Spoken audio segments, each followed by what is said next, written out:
ফের হাইকোর্টের দ্বারস্থ চাকরিহারা অযোগ্য শিক্ষকেরা, তবে উচ্চ আদালত তাদের আবেদনে হস্তক্ষেপ করল না। রাজ্যের স্কুলগুলিতে নতুন করে শিক্ষক ও অশিক্ষক কর্মীদের নিয়োগ বিজ্ঞপ্তির সিদ্ধান্তের বিরুদ্ধে বুধবার কলকাতা হাইকোর্টের দ্বারস্থ হয়েছিলেন চাকরিহারা শিক্ষকদের একাংশ। তবে আবেদনকারীদের সেই মামলা গ্রহণ করল না কলকাতা হাইকোর্ট। জানা গিয়েছে, এজলাসে বিচারপতি পার্থ সারথী চট্টোপাধ্যায় জানান, এই বিষয়ে সুপ্রিম কোর্টের নির্দেশ রয়েছে। পাশাপাশি বিষয়টি এখন শীর্ষ আদালতে বিচারাধীন।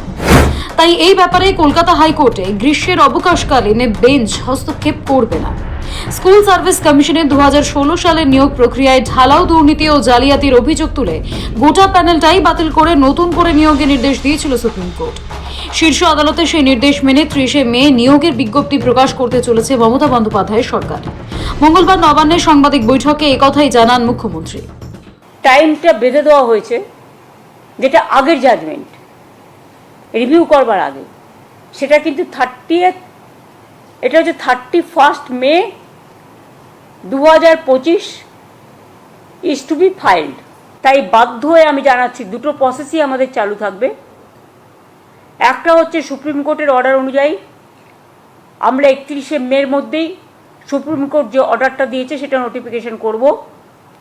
আর দ্বিতীয়ত, যদি রিভিউ যেটা আমরা করেছি, রিভিউতে যদি আমরা ভালো রেজাল্ট পাই, তাহলে আমরা সেইটাকে গ্রহণ করব। কিন্তু অপশন আমাদের ওপেন থাকছে ফর রিভিউ। এরপরে রাজ্যের এই সিদ্ধান্তে হস্তক্ষেপ চেয়ে আদালতের দ্বারস্থ হয়েছিলেন চাকরিহারাদের একাংশ।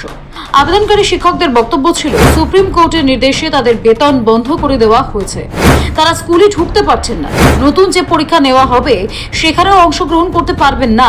এই পরিস্থিতিতে আদালত হস্তক্ষেপ করুক, যদিও আদালত তা খারিজ করে দিয়েছে। এর আগে ওএমআর শিট বিকৃতি ও র্যাঙ্ক জাম্পের অভিযোগে চাকরি বাতিল হওয়া প্রার্থীদের একাংশ সুপ্রিম কোর্টের দ্বারস্থ হয়েছিলেন, যদিও সেই আবেদনে সাড়া দেয়নি শীর্ষ আদালত।